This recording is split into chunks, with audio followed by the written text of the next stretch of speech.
Hi, welcome to Learning Monkey. I am Raghu here. In this class, we will discuss about grammar.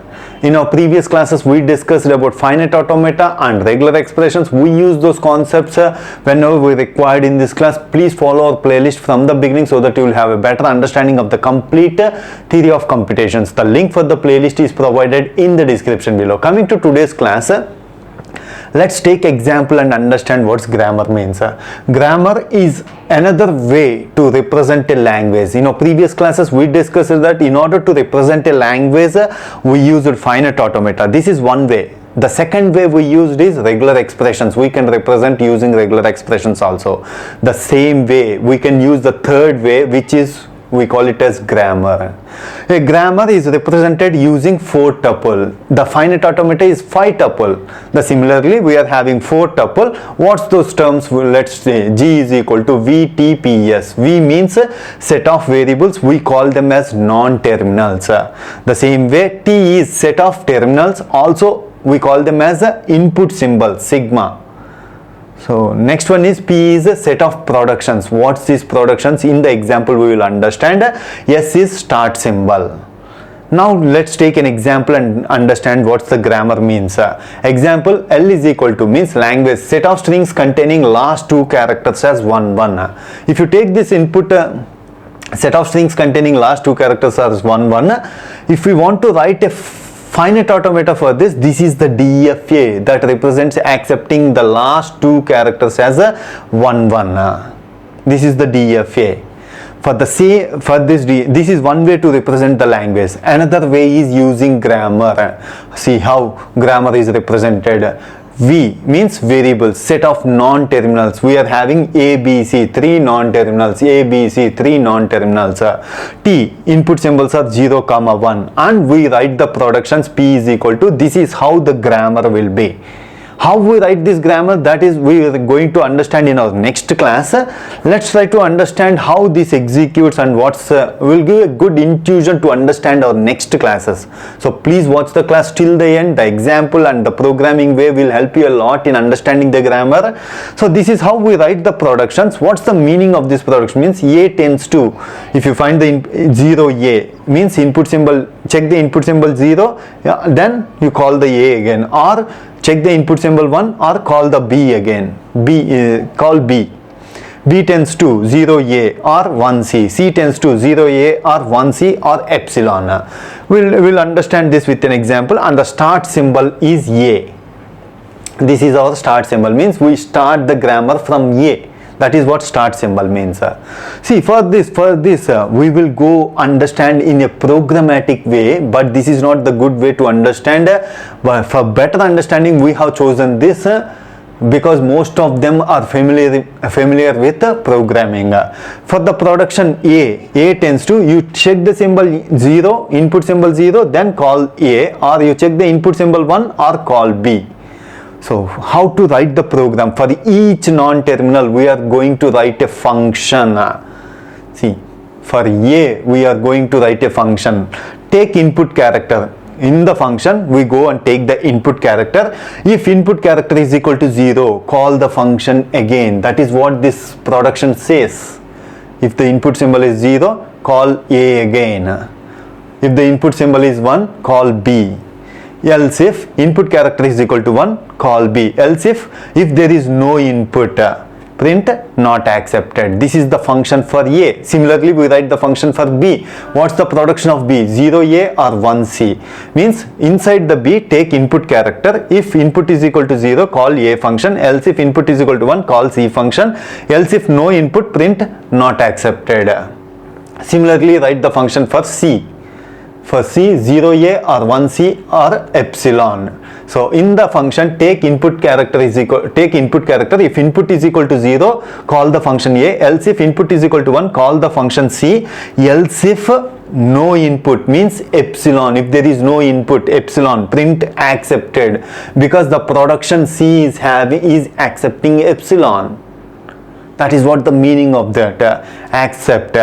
Now let's try to understand. So this grammar has to accept the strings that containing last 2 characters as 1 1. Let's understand in the program how it is going to accept. See, take the input character, example input string 0, 1, 1. We start from function A because that is our start symbol. Take input character, our first input character is 0. That is what the meaning of take input character means, 0. If input is equal to 0, call A again. Take the input character means the second input character is 1. If it is 1, call B because the second input character is 1. Take input character, then we got 1. So else if input character is equal to 1, call the function B. Now we move to function B. Take the input character. What's the third input character? Again 1. If input is equal to 0, A off. Else if input is equal to 1, we are calling C function. Now take the input. There is no input because we are out of inputs. 0, 1, 1 is our input string. So means epsilon. Else if no input, print accepted because the string contains last two characters are 1, 1. It is going to accepted 0, 1, 1. This is how it is going to execute. For better understanding and intuition, we have chosen this way, but don't follow this. I will explain the next way also. Let's try to understand one more example which is not going to accept 0, 1. Start from A, take the input character. The first input character is 0. If input is equal to 0, call the function again. Take input character. The second input character is 1. We are calling the function B. Take input character epsilon. Epsilon is not going to accepted. Not accepted. We are going to print the string is not accepted. This is how, for better understanding, this you remember this way. If you start thinking about this in this way, it is going to write the grammar and understand the grammar easily, which we discuss in our next classes. We are going to use grammar in the entire syllabus from now onwards. That's why it's very important. Watch the class till the end. The second example also important. Now let's try to understand how the same thing we are placing it in another way. This is our grammar. Our input string is 0, 0, 1, 1. How we are going to do that? We start from symbol A. So if you see the input symbol 0, call A. That is what we are doing. 0, call A. Expand A again. That's why A, B, C, we call them as non-terminals. Means we are going to expand. 0, we call them as terminals, means we are not going to expand. We stop there here. This is not going to expand. Okay, A, 0. Expand this. If you see the input symbol, what's the next input symbol? 0. Again call A. Means it is going to expand. If you see the input symbol 1, call B. That is what this production says. If you see 0, call A. If you see 1, call B. If you see 0, call A. If you see 1, call C. So now here A, if you see 1, call B. Now B is going to expand. If you see 1, call C. C is going to expand. There is no input, out of input. C is going to accept epsilon. That's why it is going to take epsilon and stop here. Our input is 0, 0, 1, 1 is accepted. This is how we will show in our textbooks. We don't show in this programmatic way. But in order to understand that, we explain that for better understanding. Now take the one more input 0, 0, 1. We start from A. If you find input symbol 0, call A. If you find input symbol, call A. If you find input symbol 1, call B. So B is not going to accept epsilon because there is no production epsilon for this B. That is how grammar, we have to show the acceptance of string on the grammar. Now let's take one more example. See here, in this example, A is starting symbol 0. If you find input symbol 0, call A. So all the non-terminals are on the right hand side. Let's see the opposite also. A tends to, B is on the left hand side. B 0 or 1. B tends to B 0 or 1. How it is going to expand? Let's take an input string 1, 0, 0. Whether this string is going to accept it or not, let's check it. We start from symbol A. See, here we are having two options. Call function B and then check for input character 0, or you can take 1 and stop it here. So we are choosing B. Why we have chosen that, you will understand. We are choosing B, then check for input symbol 0. So first, which is going to expand? B going to expand. So B, we are having two options. So you can take B0 or 1. We are taking another option, B0. After completion of function B, then check for input character 0. Now B is going to take input character 1. B is going to take input character 1. Now B has taken 1. Yes, it stopped here. This function has finished. After completion of this function, we have to check the input character 0. Yes, the second input character is matched here.